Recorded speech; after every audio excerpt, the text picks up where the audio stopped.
In today's video, I'm going to go over a ton of tips that I've accumulated over time by playing a lot of Delta Force since the game released on PC. Now, if I know how to count, I think I have about 47 of them. And before starting off the video, if you have any tips that you think I missed, leave them in the comment section down below. I just want to make this video a great place and resource for players to come and get a bunch of information and tips on how to get better at Delta Force. So I tried my best to group these into specific categories. So we're going to start off with character-specific tips. So when you're playing as Stinger, if you use a med pack as your class gadget, you can use both the Surette pistol and med pack to boost the healing speed, making him incredibly good at surviving. When using Stinger's smoke wall, if you hold down the keybind, you can control where the drones go. So you can actually make it go to the left or to the right and make like a half circle instead of just a blanket smoke wall straight in front of you that most people just run through. So a very nice tip right there. If you fire your Surette pistol at the smoke created by Stinger's Hive Tech smoke grenade, it turns green and heals allies that are within the smoke. So this allows you to heal multiple people all together. When using Shepard's Sonic Paralysis drone, if you hold down the keybind, the drone will fly up and activate its ability 4 times at 4-second intervals, rather than flying forward and activating only a single time. D-Wolf's triple blaster can stick to vehicles, so he can be useful in taking down armored vehicles. While playing D-Wolf and activating motorized exoskeleton, every kill you get when it's active actually increases the duration of the ability, allowing you to really have this active a lot of the time if you're in a target-rich environment.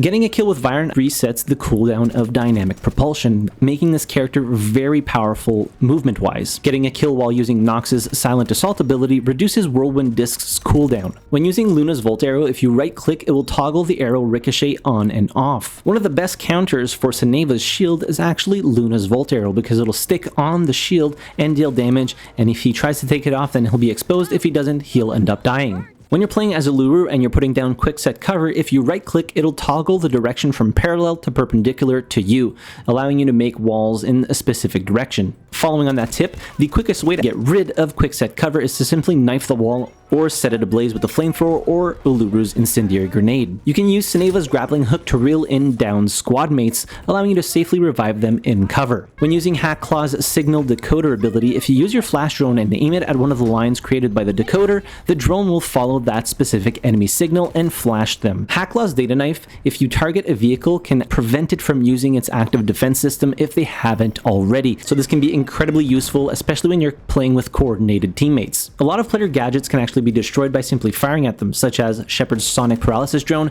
Hackclaw's flash drone, or even Uluru's loitering munition. Smoke puts out the fire created by Uluru's incendiary grenade, so if it's blocking off a path that you want to go through, if you have somebody on your team that can smoke, simply drop a smoke on it and it will go out. If you get hit by Toxic's Dragonfly Swarm or Luna's Volt Arrow, you can remove either of these by holding down H on your keyboard. For Luna's Arrow, you need to be quick as the animation is lengthy and you keep taking damage as long as you are still in the animation, but if you do it quick enough, it can save your life. You can cancel a reload at any time by swapping to another gadget or sidearm or even your knife and back to your primary weapon, and look at how fast you can actually do this. So we're going to shoot, reload, and then swap it.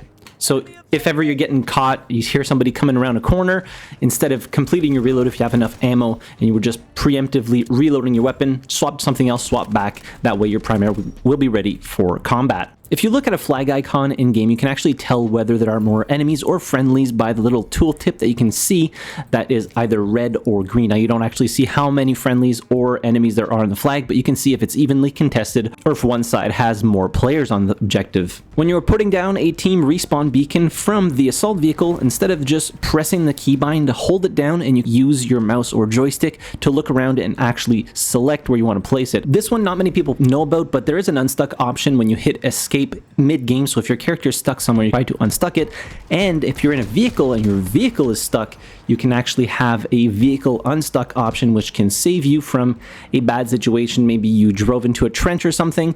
This is the way to get that vehicle unstuck. A small one here, but if you are just starting out and maybe you want to level up some weapons, but having the weapon at the base level is kind of a pain when you start off, no sights, no extra mags or whatever, or larger mags, well, you can go simply to a weapon of your choice. So let's just pick a sniper that is not maxed out here, a weapon that's not maxed out. So you can level up the weapon by simply going here, clicking on the level right above equip, and then just clicking on upgrade and selecting the weapon XP tokens you want. If you just hit select all, it'll just max out the weapon altogether. Certain weapons or attachments can only be unlocked by doing specific missions, and you can see those missions by going to the armory. So if you click on armory here, you have all the things that are available to unlock via missions, but you can also filter them by weapons. So you can see these 3 weapons, so the QCQ, the QJB, and the SR9 are only available via mission unlocks, and then you have some attachments as well that are available here. So make sure to check and see which attachments you don't have if they're still locked in the weapon modding screen. When modding your weapon and choosing which attachments you want to put on your weapon, you can filter them.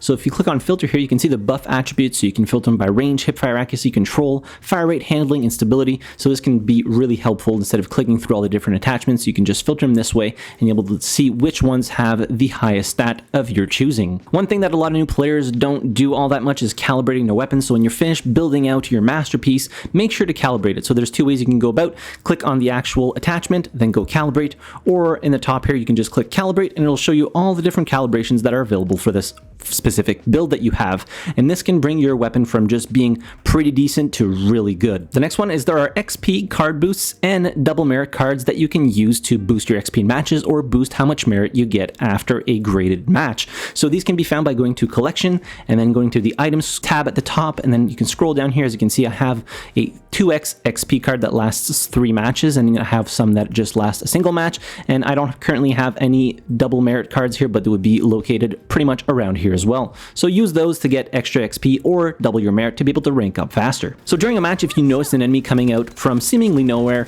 look around for a spawn beacon, because there might be one hidden behind a box in a bush or something like that, and this can prevent them from getting good flanks off on you later down the line. So in case you don't know, tactical lasers not only provide extra hipfire accuracy, but they can also provide you with the tactical aiming stance, which is the quickest way to ADS. So I have an LMG here, and if you see, the ADS time is kind of slow, but then if you flip it to the tactical aiming stance, you'll see that the aiming is pretty much instantaneous, and this can be really good when you have a magnified optic of some kind on your weapon and you want to use it in CQB engagements. While having that laser on there will give you really quick ADS time, and overall it's a little bit less accurate because you don't have that optic, but still pretty decent to say the least. Now, piggybacking off of this previous tip, if you like having a laser to use the tactical stance, but you don't actually like having the laser on because it gives away your position, you can just shut it off. So if we shut off the laser here, you can still use the tactical stance and it'll automatically turn on the laser when you're actually ADSing, for lack of a better word, with the laser. If you equip certain flashlights on your weapon, you will have the ability to use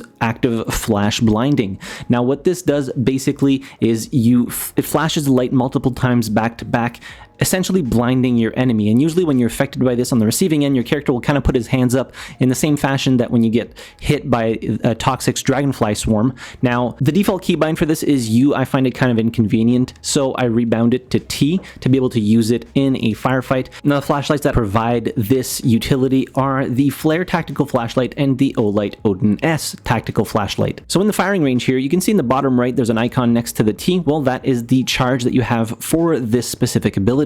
Now, you only have 1 per flashlight, but if you activate it here, you can see that's what it does. So mid-game, you can probably understand that it'll be pretty disorienting for anybody that's directly in front of you and firing back at you. Now, one thing that's interesting is if you equip multiple flashlights, if we look at the bottom right here again, you can see I have 3 charges now. So I'd be able to do this 3 times. So that's the first charge, and then the second charge, and there's a small delay between each use, so you can't just spam all 3 back to back. Next thing, now, if you have multiple attachments on your weapon, so multiple flashlights, maybe a laser, but you don't want to have them all on, or you want to pick and choose which ones you have on, if you hold down the actual button to turn off your tactical device, you'll see you have all the options here. So if you want to turn off all the flashlights and only keep your laser on, then you can do it this way, and you'd still be able to use the blinding flash effect. The fortification feature was added in Season 2 of Starfall, and all classes have access to it and build fortifications throughout the maps. So this allows you to build stationary weapons like mounted machine guns or sandbag walls. And if you pull out your toolbox, you'll see the outline of where you can build these fortifications. As a note, only engineers can actually rebuild stationary AAs and stationary artilleries. And these sandbag fortifications can be destroyed by pretty much any explosive. So in maps like Shafted, when some tunnels are blocked off, you can simply grab an explosive and blow up the fortification. So on the topic of fortifications, now this is specific to a single map on Threshold between objective E1 and E2. there are 2 tunnels connecting the 2 buildings. Now, if those tunnels are blown up, you can build bridges between both parts, so you can just walk across instead of having to go either down below or maybe jump across and vault onto the other side. Bridges, it just allows you to get across a lot easier. Another map tip is on Shafted. If you end up having enough points to call in a cruise missile, there's a spot on Charlie that you can call it down and deal damage and kill a bunch of enemies. Now, just make sure that there are a lot of enemies on this flag, but it can net you a ton of kills. So the next one has to do with weapon calibration. Now, if you look down this sight on my K416 here, I didn't calibrate it at all. So something that you can do is reduce the eye relief of the sight. So let's just go and change that real quick. If you bring the eye relief down to -20, the sight will be closer to your actual pupil, allowing you to see more in the optic. Now, it might be a little bit minimal, but I'll put both side to side and you might see a little bit of a difference here, but it can allow you to see more in your optic. The next one is super important in my opinion. So if we look down this optic here, I have the scope magnification turned on. Now, this is an option in the graphics settings. As you can see here, if I move my optic to the left here, this dummy disappeared right here because it makes for more realistic scope magnification, but it hinders you in terms of competitiveness because you're losing a lot of information. Now, this is what the scope looks like when I have it on, and then if you want to turn it off, just go in the graphics settings of your game, and here under combat perspective, turn off scope magnification.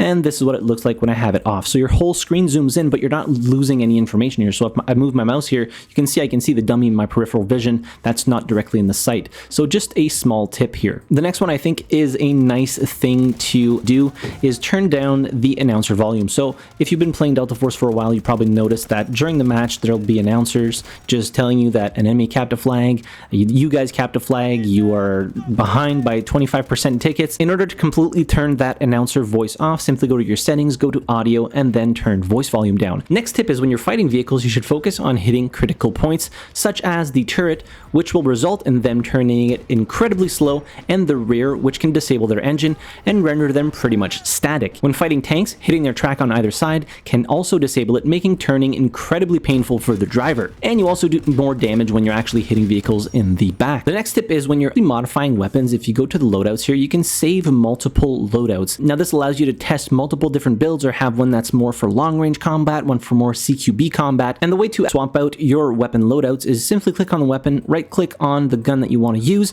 and then you'll have all of your different loadouts here. When you're in the deploy screen, you can also modify your vehicle. So if we click on a vehicle here, right click on it, you can see that you can modify it and just change out every single option of the vehicle to adapt it to certain combat situations or specific maps. During a match, if you know you won't make enough score to call in the cruise missile that, pretty much everyone loves to use, don't let your points go to waste. Use them on a team respawn beacon, a vehicle, or even smoke barrage. It's better to use them than to lose them. ATVs/quads and assault vehicles left by enemies can act as respawns. Make sure to either destroy them or simply hop on them and use it to prevent enemies from spawning on them. Now, on the flip side, if you bring a quad to an objective, try to park it off the beaten path. It'll act as a spawn beacon for your teammates. Same thing with an assault vehicle. And the last tip is if you've ever had somebody that just has an open mic in game, but you want to keep talking to the rest of your squad and you don't really know how to mute them, simply press escape, go to the audio tab, and then scroll all the way down, and you will be able to manage each squad mate's individual volume and mute all of them if you choose to. So I know this was quite a long video, but I had a lot of tips to share with all of you. If you're a veteran player, hopefully you find something that was interesting or of use to you. And if you have any extra tips to add, don't forget to leave them in the comment section down below to help out fellow players in the community. In any case, hit the like button if you enjoyed the video, subscribe to the channel if you haven't already, and as always, thank you very much for watching. I really appreciate it, and I'll see you guys in the next video. Have a good one.